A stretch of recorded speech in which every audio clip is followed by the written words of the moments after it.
Hello, fellow traders. 'Tis I, the Rumpled One, coming to you on Tuesday, December the 6th. The year's 2022. Let's talk trading. Trading routine part 3. Whoops. These videos are for educational purposes only. Your results may differ from mine. A little off on the mouse there.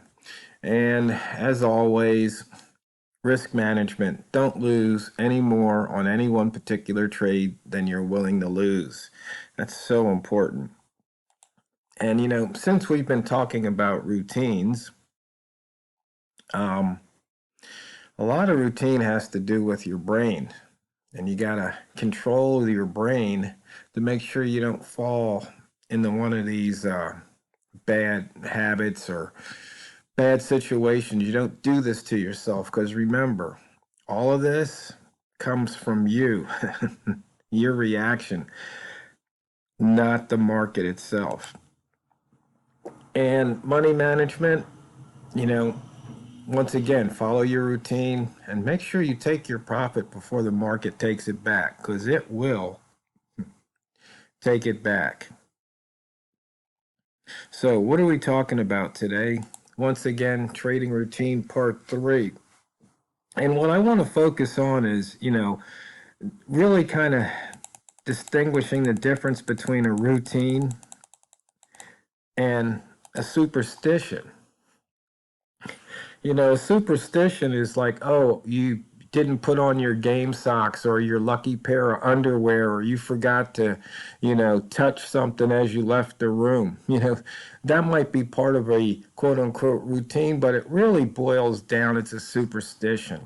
A routine is more grounded in reality and the facts, into something that's you really want to turn into a habit, such as always checking the news or checking to see if there's going to be news. Always looking at maybe a couple of different time frame charts to make sure you know where price is and where price may go. I mean, things like that can be pretty simple. It doesn't have to be complex. In fact, the simpler the better. But, if you think that your trading is going to be affected because you forgot your morning drink, whether it's coffee, tea, juice, whatever, I think you're bordering in a superstition more than into a good trading routine. And it's funny because I've changed my routine, like my pre-trading routine. I've changed that a few times. In fact, sometimes I kick myself. I wonder why I don't do one of the routines I used to do, which, if you remember from, I don't know how many years ago, I talked about that Zen, or I used to listen to that Zen video, Beginner's Mind, Be the Leaf. And then I also started listening to the Evan Longoria interview. And those were both short videos. I mean, plus it was something I could actually play while trading, just listen to it over and over and over again and kind of burn it into my brain, because one of the things about the Evan Longoria one, he says, be where you need to be when you need to be there, which, we've talked about not getting distracted. When you have a trade on, that's important, because, anything could happen in a split second. You might need to be there when it happens, whether it's going your way or against you. And sometimes just missing out on that one opportunity could be the difference between, exiting with the profit and exiting with the loss. I mean, it's happened to me many, many times, and maybe that profit might only be a pip. So, for example, one of the routines or that I used to do, and you might want to say, well, is that really a routine? But if a one ball appeared and I was in a long trade and a one ball appeared there, I would exit. because a lot of times, as you can see here, price pulled back. And maybe I needed price to be, within just a couple of points of that ball. Once I saw that ball, it's like time to get out because look what happened next. Now, sometimes, yeah, it could continue up. So, for example, like say if this bar produced a one ball and then see here it continued up. In fact, probably this bar produced the one ball. And then what happened was it dropped a little bit, came way down, and then only to return. But you don't know that in the moment. So you have to have these certain little routines that you follow. You need to follow them pretty religiously too. Sometimes, for example, you might want to get in the trade. Say you're following the dots here and you enter, and then price goes up, and then you see either the one ball or two ball. Maybe you exit, maybe you don't. But maybe what you say is, you know what? I'm going to let the candle close, because in this particular case, you might have given up a few pips, but you see here, maybe in this particular case, it almost closed towards the bottom here and here. And so you may have actually gained pips by doing that.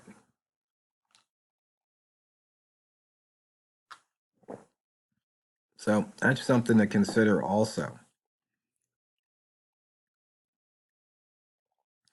So let's go through the charts. We haven't done that in a while because usually when Walmart and I are talking, we don't always go through the charts.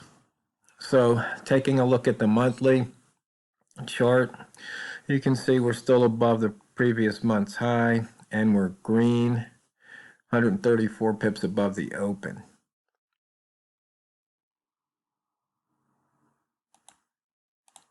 And looking at the weekly, you can see we're red. We're 69 pips below the open.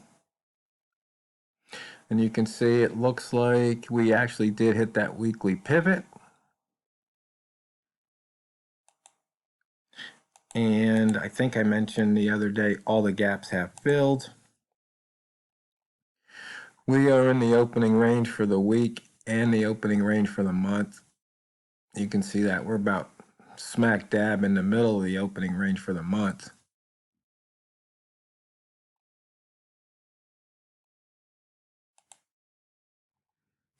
Okay, what are we looking at here?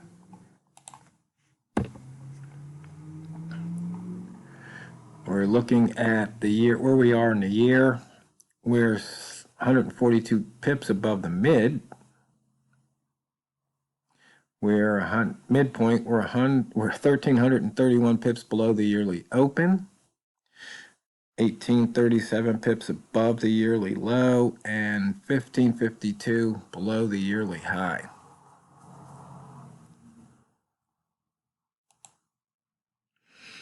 And inside bar action here, a weekly inside bar from 17 weeks ago. I can just show you what that one looks like.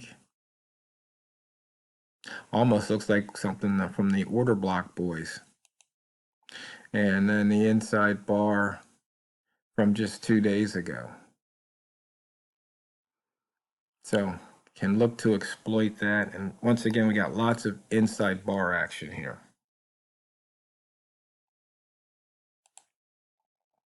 Range 82 pips. Look to see that, see if we get a bigger range than 82. We've only got about, what, 6 pairs over 100 with the dollar yen. Talking about routines and sticking to them, maybe there's a certain trade that's one of your go-tos. And when you see it, you fail to execute it when you really should. That means you're out of your routine. You really have to let go of these seat of the pants in the moment decisions and just follow the rules. In fact, Walmart, he's not feeling well today, but we were talking earlier, and he was in a trade and he got out. As he says, oh, I just need half a pip. And I go, well, there you go. He goes, yeah, I'm out. But then the trade ran, I don't know, maybe 20 more pips in his direction. He goes, well, oh, I could be kicking myself. I go, well, you know, were you trading emotion or were you trading a chart? He goes, no, I was executing my plan. I go, well, there you go. So, you know, he got out with the profit, but they brought out, you know, a big pot of shrimp after he left the line. And if those of you who don't know what I'm talking about, it's like when you go to a buffet and you can only go through the line once, and there's some shrimp in the bin there, and say there's 6 shrimp, and you take them all, then you walk away, and the minute you get out of the line, you know, the door swings open and they bring out a big tray of shrimp. That's what I mean. Because before we used to always say you're leaving pips on the table. It's like, no, you left the line, then they brought out more. So that's why we talk about the shrimp. It's just a funny analogy. And you can see here, price is, seems like it wants to keep testing that 2200. And actually, earlier today, in fact, it hit the launch pad. But I think it was right here. Price got up to the 40, had a high of 40.5, but then it got rejected. And the thing is that the same thing happened a couple times before. So, and the funny thing about it is usually when price gets to the launch pad, usually it'll test it the first time, so you might not want to jump in, or if you do, try and take that 1 pip really quick, and then it'll come back out, and then only to then, you know, do the 40 to 60 run. But that hasn't happened. You can see we're below the weekly open at the moment too, and we're back into the buy zone. And you can see here between here and here, there was that imbalance. That imbalance just got filled this hour. So maybe price will return and go back up. We'll have to wait and see.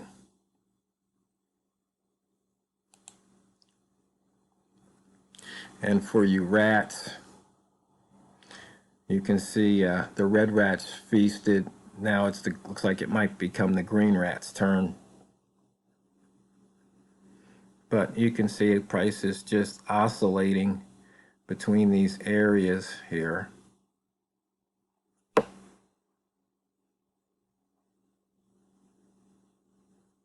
Might go back. In fact, I woke up early today, about 3 o'clock my time. It's about 6:30 my time right now. And price was at 75 right here. I was thinking, you know, I should put a trade on. And when I woke up, it was around the 30s. When I woke back up, it's like, oh. But once again, that's not my routine to trade off the phone in the middle of the night and do those type of things. So I didn't. Pivot trading plan near the pivot is short, so that paid off there. Bambino Flex said go short. Okay, the monthly pivot we haven't hit. We took out the weekly and we took out the daily. So, you know, once again to reiterate, don't confuse a superstition as a routine. Make sure you've kind of got your mind right about that. You know, you don't need your lucky coin or pendant or rabbit's foot when you're trading. You really don't. What you need is, you know, to have a plan and to follow the plan and make that plan become part of your routine, and then that routine will become a habit. And then hopefully you'll be profitable. Because always remember and never forget, it's not what you trade, it's how you trade it. So go out there and drain the banks. This is the Rumpled One, over and out.